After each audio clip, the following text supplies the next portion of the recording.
Thank you for listening to the Speaking with Confidence podcast. Give us a review to tell everyone why you love the podcast. You can also download, like, and share the podcast with friends. Be sure to visit formingforpublicspeaking.com and sign up for Forming for Public Speaking course. It's a step-by-step system to help you become the confident and powerful speaker you've always wanted to be.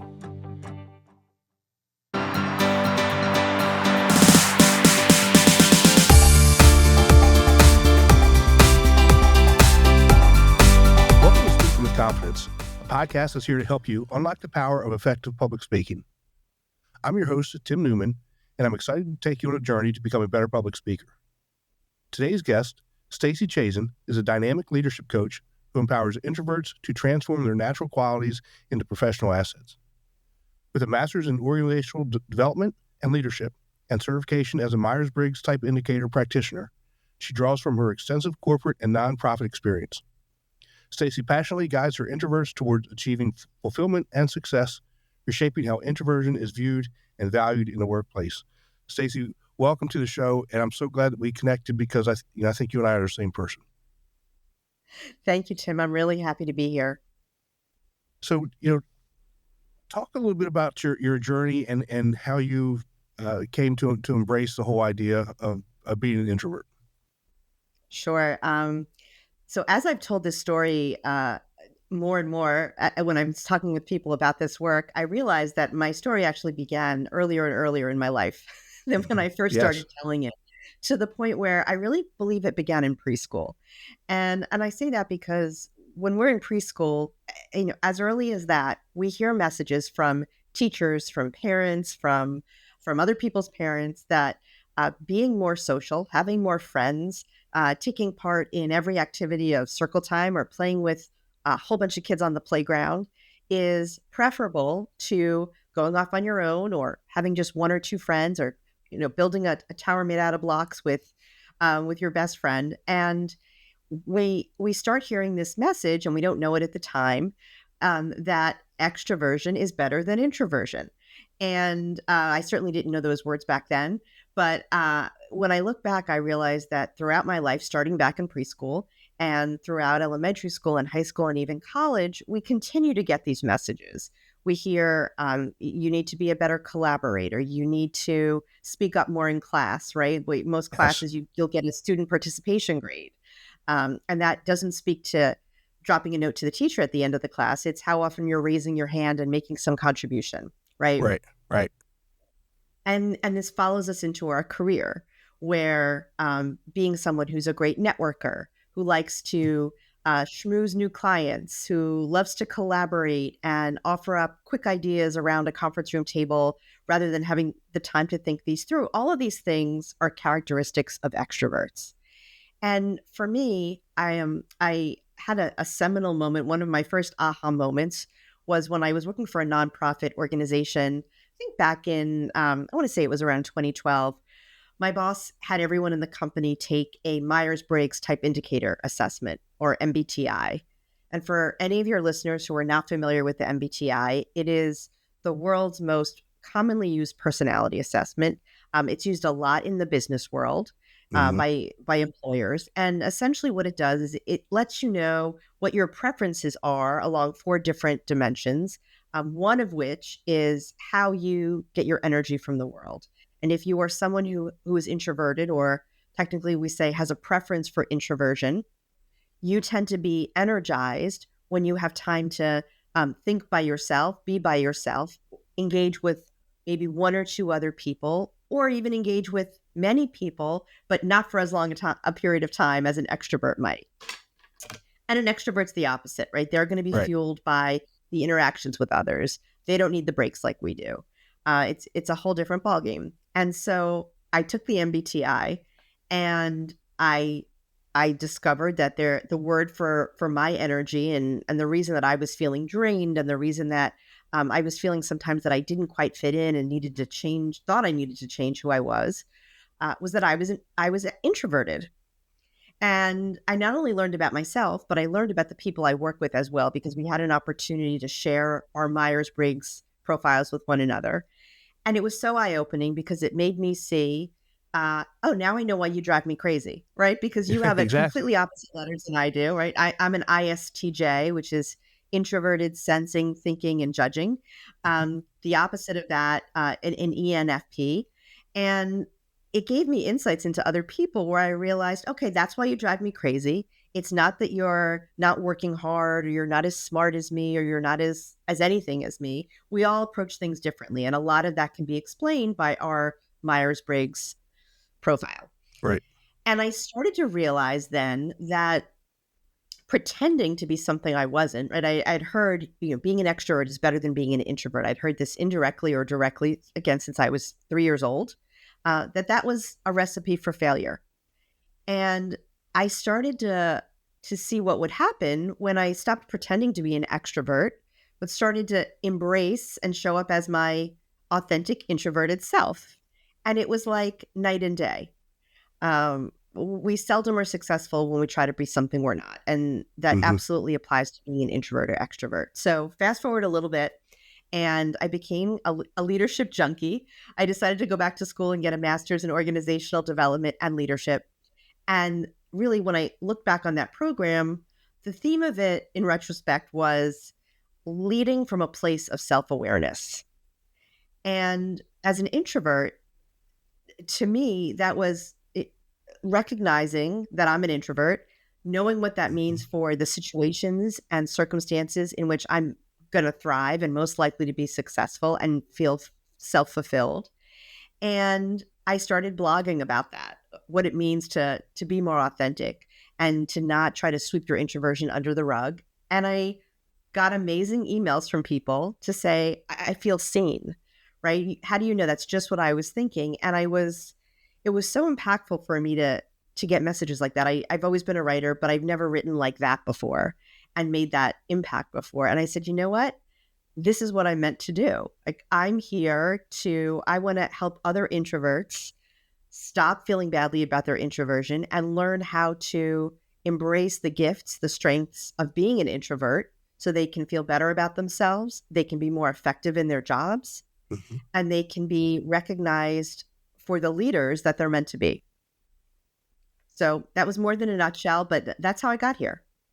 And you said a lot of things in there, and it's really important.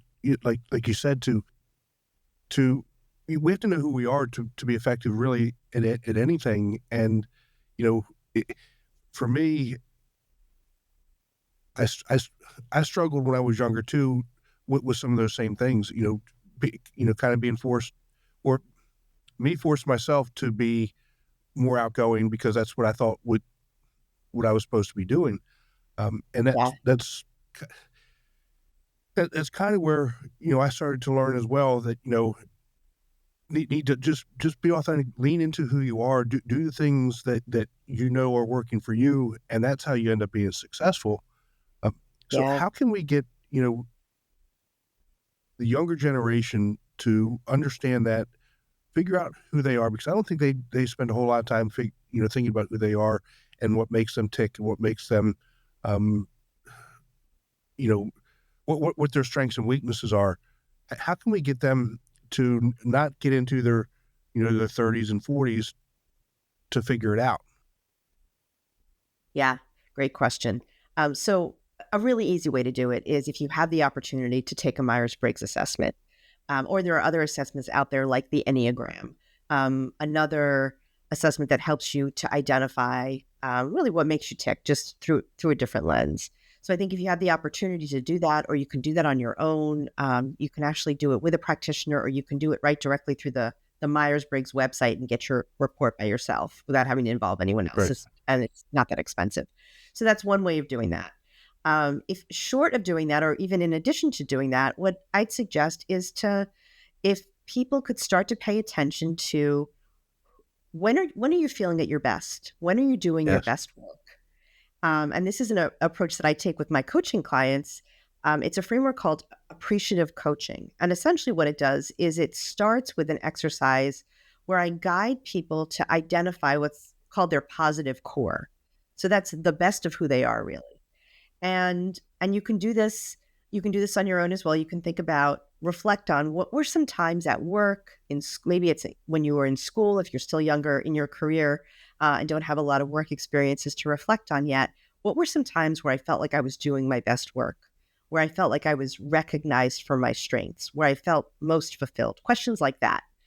And to write down what those experiences were, and then take a look at what are some common themes across those experiences in terms of, let's say they were all experiences where you had a chance to be a writer. You contributed in writing. Writing is a strength that many introverts have. Maybe one of the things is you had an opportunity to collaborate with people in small groups or just with one other person, or you had an opportunity to do, it was an opportunity to do work that was very values based. It was aligned with your values as a human, and not even necessarily as an introvert, but introverts Right. tend to have more of a need, a desire to do value based work.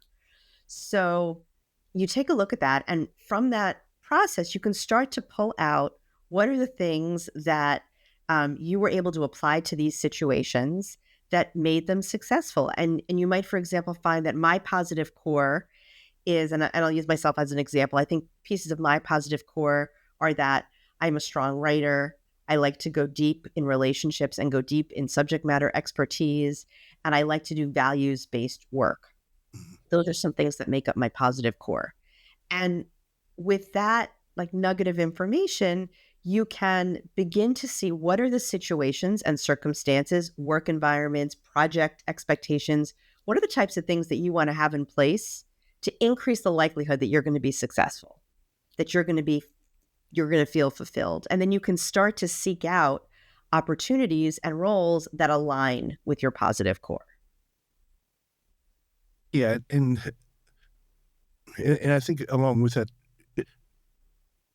that it's okay to lean into that. It's Yeah. okay to I wouldn't say buck the system or go against what society says, but that's kind of what it is, though, right? Because, Oh like you yeah. said, we've been we've been told and almost forced into uh, a track, and anytime somebody goes against that track, oh, they're rebelling against us. They're they're everything but what they actually are. And I see this all the time. I tell the students and the people I coach, it's okay. Don't worry about what they're telling you. Don't worry about those things. If this is what makes you successful, then that's what you need to do. Because if you're if you're doing what they're telling you to do and you're not successful, then it doesn't really matter. Yeah, that's exactly right. And that, when you say, buck the system, right? Most workplaces are designed with extroverts in mind, Yeah, right? Think about it. Right? We have that, I know on my schedule, back-to-back meetings. Some companies I've been working with, they try to build in, okay, we're going to just have our meetings go 50 minutes rather than 60 minutes. So people have a chance to take a break in between, and they can't even stick to that. right. So you have back-to-back meetings. You're expected to be on all the time, even when you're working at home. I think that there's sometimes an increased expectation that you're available after hours because you have access to your phone, to your laptop. Um, if you're on site, there are a lot of open office layouts that are very popular these days. There are expectations again of networking and schmoozing, and all of these things are extrovert friendly. They're not aligned with how introverts are going to thrive. Yeah, and that when you talk about work from home or being on being connected at home. For me, I feel obligated, and when I'm at home. Oh, because I don't want to let people down. I'm also an ISTJ, and the reliability. If I say I'm going to do something, it's going to get done, and all those things. So if something comes through, the thought that goes through my head, "Oh, now hold on, I've got to stop doing what I'm doing and get this taken care of," and Yeah. it's that again is the good and bad of technology and these types of things. Um, and we've talked about this a little bit. We do this to ourselves. It's kind of some of that inner self talk that we have to be okay with saying, you know what, I'm not going to do this now. I need to take the time to do whatever it is that I was doing or relax or whatever, and I'll get to this later. And Yeah. that's another hard thing to do. It's another hard thing, I think, for um, people like us to wrap our brains around that it's going to be okay if we don't do whatever that is at that given point in time. Yeah, that's a great point. Introverts also tend to be averse to conflict. So saying no is a very hard thing for introverts to do sometimes, right? We say yes. We want to be a team player, although we don't want to Mm-hmm. always be always be with a team, but we want to be a team player. And so saying no because we are averse to conflict, because sometimes we are not confident speaking up assertively, we don't say no sometimes when we need to. And the challenge with that is it kind of fuels burnout for us, right? An Yes. introvert burnout. It's like when your energy is depleted on a regular basis and you're not having a chance to recharge. If you're overloaded with work, you're taking on things that are more than what your bandwidth can handle, or you're saying yes to something that maybe isn't quite aligned with your skill set, which makes you uncomfortable. All these things can fuel burnout, and that can affect you physically, emotionally, psychologically. It takes its toll, and no good is going to come of that. Right. Now, when we go down that road, we also have to understand that there are some things that we have to do, um, Yes. such as communication. Like, so let's just say, and we'll get into to some characteristics of the introverted leader here in a little bit, but we have to be able to communicate with people. And let's just say a team meeting, Yeah. you have to be able to stand up, and I say stand up. You don't necessarily have to stand up, but you have to be able to communicate your whatever it is your responsibilities are. Yeah. If you're reporting on a project, if you're giving a presentation on something else, if you're pitching a client, whatever that is, sometimes it's stepping outside of that box and um, performing, and we have to Yep. be sometimes we have to be comfortable with being uncomfortable, Absolutely. and that's a different skill set that we've got to get over. I think. Go ahead. I'm sorry. Yeah. No, not at all. I think that's a great point. What I'll say on top of that is you can do those things. You can speak up at meetings and you can present in front of a group or present in front of a large, a ballroom at a conference. You can do all these things. The key is doing it in a way that taps into your Right. innate introverted strengths. You need to do it the introvert way, not the extrovert way. And so what that means, for example, is if you're in a meeting, you want to do a couple things that can set you up for success. One, you want to request the meeting agenda in advance. Right? Most meetings, if people are doing it right, there's an agenda. Mm-hmm. You can get it in advance, and then for each topic on that agenda that's relevant to you, where you want to have some input, identify one point that you want to make around each of those topics ahead of time. Get any supporting data or evidence that you need, write it down. So when the time comes at the meeting, you're prepared. But introverts are very good at preparation. And that's one of the keys to being successful as a communicator. So that's one thing you can do. Another thing you can do is, and this speaks to how we can make workplaces more inclusive and um, responsive to the needs of introverts, is to ask for opportunities to contribute in writing, either before the meeting or after the meeting. Or to ask, could you meet with the meeting facilitator or a decision maker after the meeting and have a one-on-one conversation?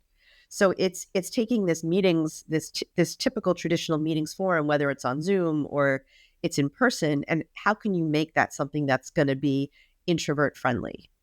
And Tim, I'll give you for show notes if you want to include. I have a meetings playbook for introverts.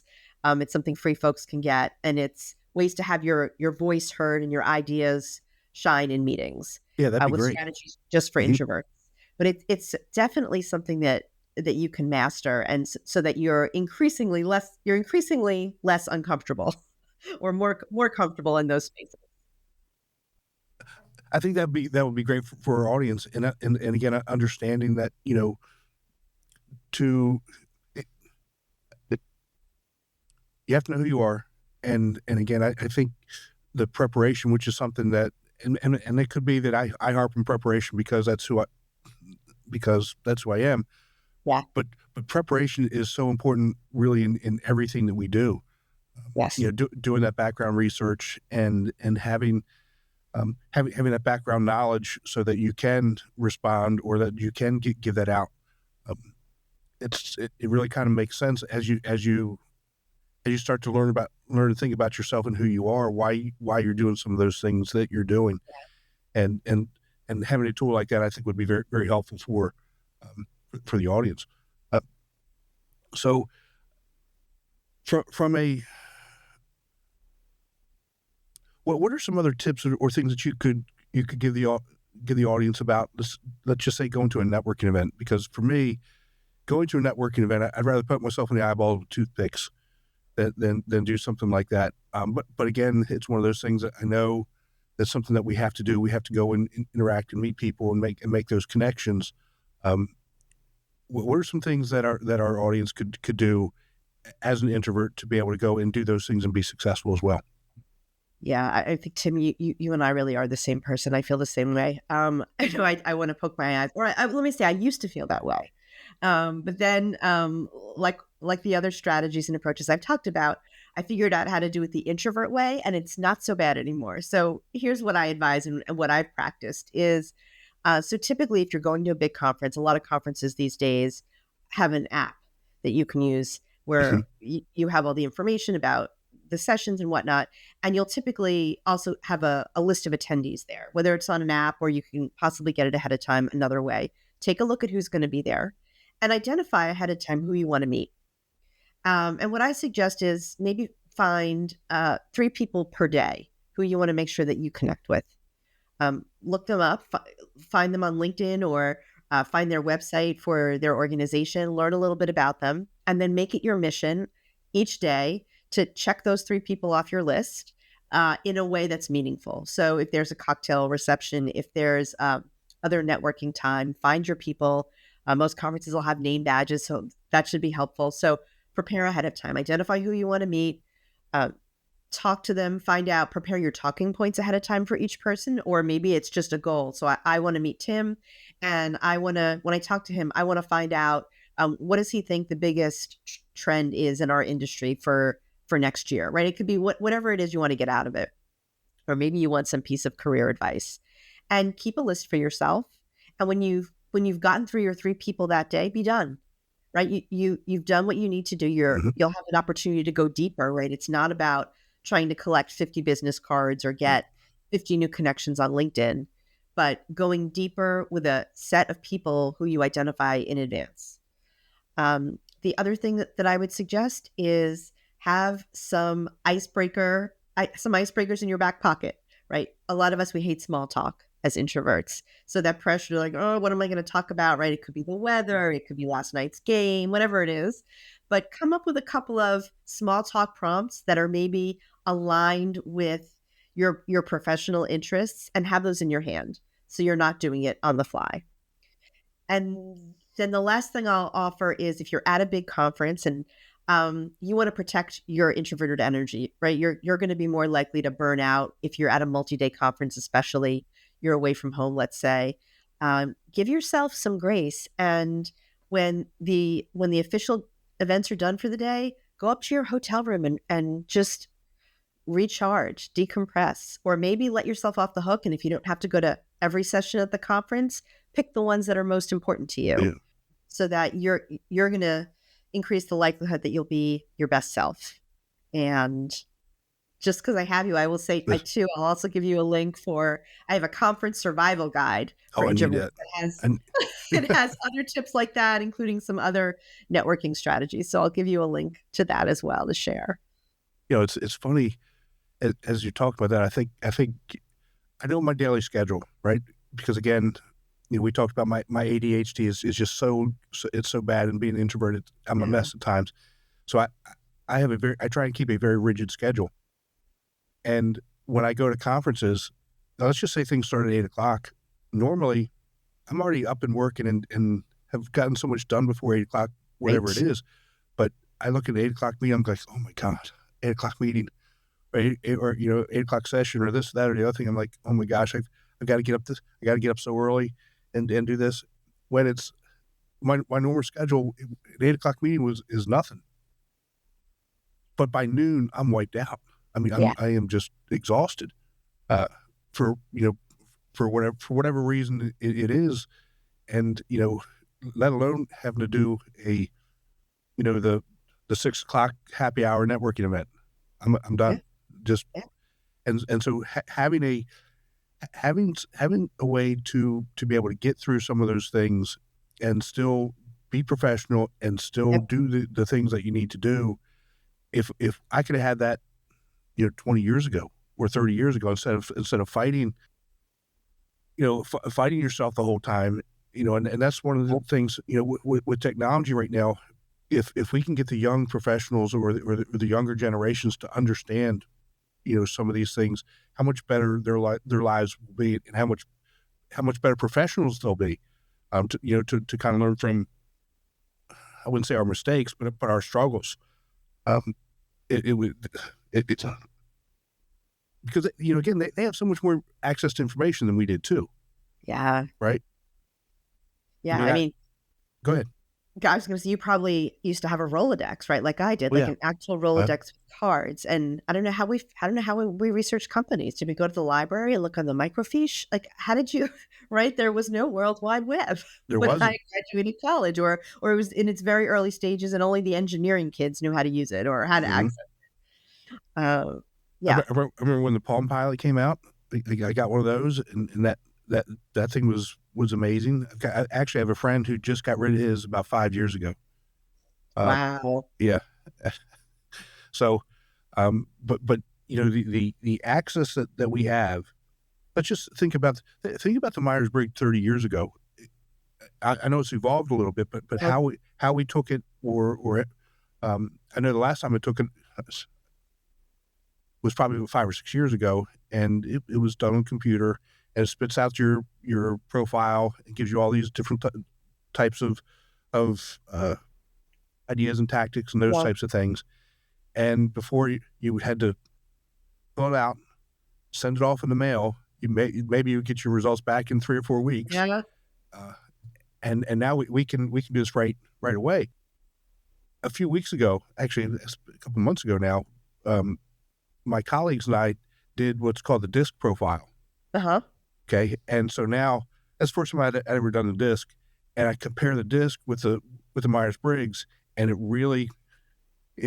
it really kind of solidifies why I do the things that I do, because we were looking at just from a meeting perspective, Yeah. how we interact in meetings, and and it opened my eyes about some of my colleagues and the way I act. I said, oh, that's why you're so direct. Mhm. Or those types of things. So we have so much more access to information. And again, if we could get the younger generations to do these things, accept it and lean into it and be authentic and be yourself, you're going to be so much more productive. You're going to be so much more, um, so everything in your life will be better. Not just your professional lives, your personal lives as well. Yeah, absolutely. And it's not just your introversion, even though that's what we're talking about today, right? The same is Right. true for however you're wired, Exactly. however you're authentically you. Fighting that is generally not going to turn out well for you, right? I mean, I'm all in favor of using your strengths and building on your strengths. And if there's something that's problematic for you in your life, sure, go ahead and address it, but don't try to pretend to be something you're not. And the sooner you can get your arms around what is it, what is my positive core, what makes me me, and how can I use those gifts in all aspects of my life, but Yeah. especially in your career. I think it is really such a natural accelerator in terms of leadership and success and fulfillment. Yeah. And when you're trying to be something or somebody that you're not, people see through it relatively quickly, Yeah. Yeah. and you lose credibility that way. It's again, I'd rather say I don't know, or I'm not good at that. Just Yeah. come right out and say, no, that's not something that I can do. As a for example,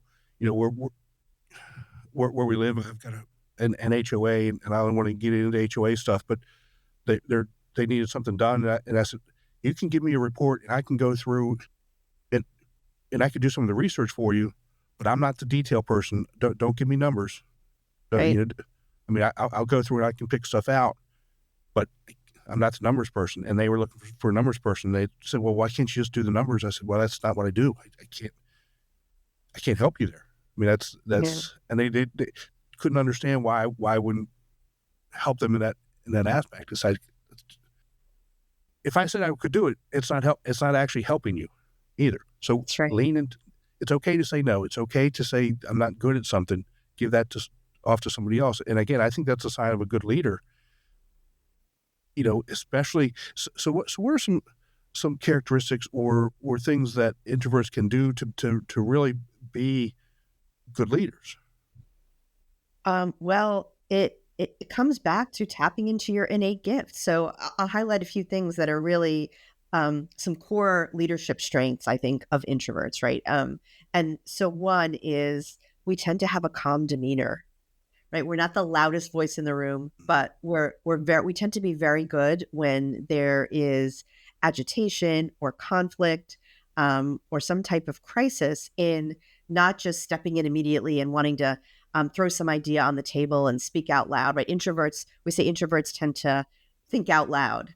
I'm sorry, extroverts tend to think out Right. loud. Introverts do not, right? So you can sit back during a time of crisis or conflict and really take in what's going on, appreciate the context more deeply, so that when you do speak up, the ideas that you're sharing are much more grounded in that context, in the nuance, as well as in fact. The next thing, and this is something I think is lost on people, is that introverts tend to be highly emotionally intelligent. We have really high levels of empathy. And so this lets us see how people on our team or other people in the communities we serve, other people we work with, what their needs are. What are their perspectives? If we're in a negotiation or we're trying to design a program that is going to meet a community's needs, what are the dynamics going around the table? What are people's emotions? What are their fears? What do they care about? We have a stronger ability to pick up on those and then design our recommendations and cater how we communicate to Mhm. those nuances. That's a huge leadership gift. We're reflective thinkers. So we have this, when you're very introspective, like we are as introverts, you're able to be a stabilizing force, but you're also able to come up with innovations and creative solutions that the people who are speaking off the cuff aren't necessarily going to have. So that positions you to be an innovative leader, to be an innovative thinker. And then the last thing I'll mention is we're really good listeners. And that sounds like, oh, listening, right? It's kind of ho hum. But being a deep and reflective listener allows you to do a lot of things. It allows you to appreciate the depth of a situation, the depth of a need more powerfully than someone who's extroverted. It also allows you to, when we talk about listening, it's not just about with our ears, right? It's listening with our eyes as well. Mhm. We're very good at picking up on nonverbal cues. So you can see if in someone's eyes, in how someone is leaning forward, which might communicate some interest and support, or they're leaning back with their arms folded, which could be some defensiveness, right? We're very good at picking up on those cues. And that's a really powerful communication skill. So it's communication is so much more than just speaking, right? You know Right. that. Yeah. So how you're taking it in, how you're processing what you're taking in, and then how that really bolsters your ability to lead, to offer solutions, to motivate people, to inspire trust, and to build collaboration. That's really powerful. Yeah. And as you talked about that, you you said a lot of things, and I started thinking about leaders and some of the things that they've done and who these people are. I think good leader, there are good extrovert leaders, and there are good introvert leaders. Not singling any of them out, but I think when you get to the whole idea of listening, that to me is something that really kind of separates people. If you can, if you're actually interested and caring enough to listen to what other people have to say and what they think, I think that to me is one of the biggest separators of leaders that there is. Yep. Yep. And it really, when people feel like you're listening to them, when they think you're really seeing them and you're not just waiting for them to finish talking so that you can say what you want to say, right? Yeah. It really it helps to strengthen your relationship with them, Mm-hmm. and it elevates the esteem in which they hold you, because it Yeah. speaks well of you, and it makes them feel cared for. Right. So what about, introverts in terms of advocating for themselves, in terms of getting promotions or negotiating raises, or Yeah. or even negotiating, sales agreements or contracts or things of that nature. Where again, we're I don't want to say that we're I don't even want to say that. I think I'm going to cut that out. But you know what the word. I don't know the exact word I'm trying to say.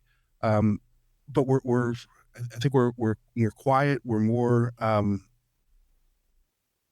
we're perceived we're perceived as more quiet, but inside again we're thinking and we're doing all those other things that people don't even realize that we're doing. So talk about introverts in terms of those negotiation types of skills. Yeah. And I think what you might be getting at a little there too is we're not comfortable shining a light on our accomplishments in the Yeah. same way that Yes. extroverts are, right? So we're uncomfortable being in the spotlight perhaps, and Yes. then which also can undercut our confidence when we're going ahead to make an ask, whether it's for a promotion, a raise, a project role, or trying to get some recognition for our thought leadership. So it won't surprise you. What I'm going to talk about is very based in tapping into the introvert's strengths. So the first thing you're going to want to do, and let's say let's say you want to ask for a raise. So the first thing you want to do is, we talked about how good introverts are at preparing. You want to do research. You want to find out what's the salary band for people in your industry, in your geographic area, with your level of experience. What's the salary range there, and where do you fall within that? So you want to come to the negotiation with data in hand. You want to have your evidence there. The next thing you want to do is you want to set clear goals for the negotiation. What's your ideal that you want to accomplish? And what's the minimum that you're willing to take? And what that lets you do is it removes some of the need to make decisions in the moment, because you've already given thought ahead of Hmm. time. Let's say you're asking for a $10,000 raise. That's really what you want, but you're not willing to take less than eight. If your employer offers you six, you've already come to that decision, right? That six is not going to cut it for you. And of course, every situation is going to be unique, but I'm simplifying it a bit. Right. But it takes some of that pressure off. So you've made some of those decisions ahead of time. The next thing is, we just talked about how good introverts are at active listening. You want to pay attention to nonverbal cues that are coming up in your conversation with whoever you're negotiating with, right? Again, are they leaning forward? Are they leaning back? Are they nodding? Did they seem to have some visceral reaction to a point you made? Pay attention to those things so that you can build on the things that seem to be resonating, and maybe adjust your approach for things that are being counterproductive. Another really big thing, and this is something that introverts are great at, is you want to create a compendium of your accomplishments over the course of the Hmm. year. And this is something you can't do it in the moment, or you can, but it's going to be a lot more stressful and a lot more work. But as you're going about your day, your week, your months, your whole year, keep a list. Create a folder on your computer if you want. Keep a list of contributions you've made. Keep an email folder where you save any emails you receive from other people, either in your organization or beyond it, with praise or acknowledging something you've done, some contribution you've made. Create this folder. You can call it, emails that say I'm great, or reasons I'm a rock star, whatever you want to call it. And you have it in one place. So you can refer back to that when the time comes. You don't want to then be scrambling, if a promotion opens up, or you Right. realize that you're going to be asking for a raise, or you're planning to ahead of time. Get your ducks in a row. Get this information together so that you have it handy and it's easy to tap into. And here's one that I think that doesn't immediately come to mind, but we talked a little bit before about the energy drain that introverts face, that we're more susceptible to at work. Practice self-care when you're in a negotiating process. And that means if you know that you have a negotiating meeting with your boss, that's probably something that's going to be draining for you. Maybe block the hour before your meeting and the hour after your meeting so that you can charge up ahead of time, and then you have that hour afterwards to decompress. and reflect on how the experience went. And then that'll lead me to my last recommendation, reflecting. So we're very good at going deep and reflecting on experiences. After each negotiating meeting, after the whole process is done, write down some reflections for yourself about what seemed to work. When was I most comfortable? When did I feel Mm. most confident? What what language did I use that seemed to have the most positive impact on the process, so that you can reflect, identify areas you can build upon for next time, and also identify things you might want to make some tweaks to the next time you go about negotiating. That's a really good idea. I never really thought about that from that perspective. Um, generally, you're just kind of thinking about how I do things. Generally, when I have big meetings or things of that nature, I'll call one or two people and we'll talk it through after it's over, and then I let it go. But being able to write it down, to go back and look at, like you said, where did I feel really good in the language that I used, we can then go back and say, okay, start practicing that, or start putting those things um, into practice as well. That's a really good idea. So is there anything else that we did not talk about that you think our audience should know? I think that I would love to see your audience begin as they move through their careers. I would love to see them think about how they can change the narrative about introverts in today's workplaces. So certainly advocate for yourself and consider the strategies we talked about today, but take advantage of opportunities to educate other people, to educate your manager, to educate your peers, other people you network with about what your introversion means, right? I would encourage people, to the extent that you're comfortable, say, hey, um, I just want you to know, I feel like I'm going to be able to contribute a lot more to this conversation or to this dialogue if I can give you my ideas in writing, because I'm an introvert, which means that I'm really good. I'm really good at when I have time to prepare. Let them know that that's what that means, to the extent that you're comfortable. So it's like I feel like introversion has become a dirty word, and I'd love to Mm, change that. I yeah, tell people that I'm a proud introvert, and it's interesting when I reflect on that I feel the need to say that. Right, we shouldn't have to. I don't think people say, "Oh, I'm a proud extrovert," right, right? It's right. to the extent that you can help to change this narrative and show others all the great things it means when you're an introvert, and how you can contribute, how you can be a leader, and why it's valuable having an introvert, or of course many introverts on your team at work. Hmm. You know, I'm thinking as you said that, since I've been doing this podcast, the the majority of people that I've spoken with are introverts, and the research that I've been doing is the majority of people in the world are introverts, and it seems like we've got everything flipped around, and so that you know we're acting like and behaving like the majority of the world are extroverts, Yeah. and it really it didn't hit me until you just said what you just said.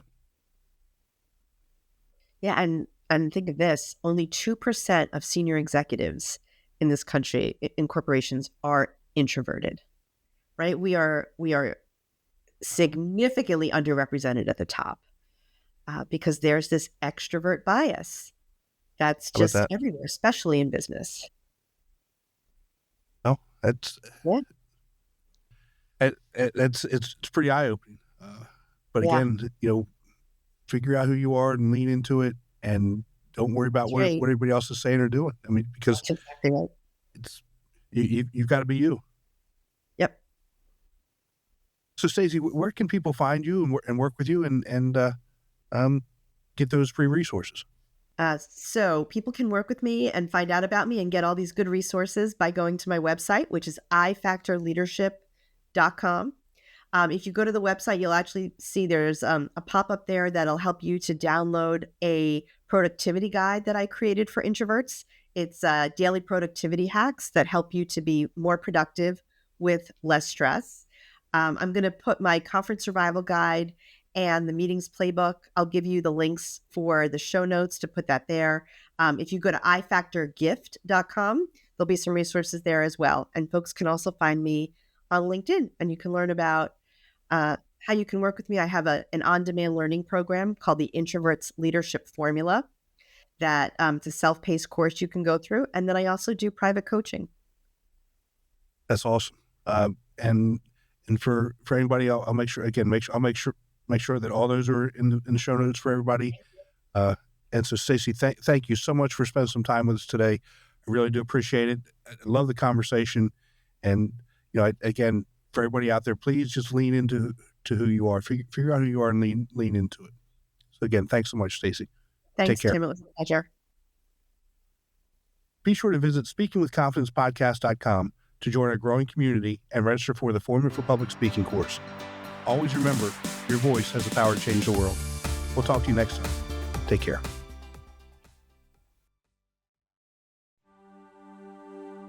I hope you enjoyed the latest episode of Speaking with Confidence. Give us a review to tell everyone why you love the podcast. You can also download, like, and share the podcast with friends. Be sure to visit formulaforpublicspeaking.com and sign up for the Formula for Public Speaking course. It's a step-by-step system to help you become the confident and powerful speaker you've always wanted to be. We'll see you next time. Take care.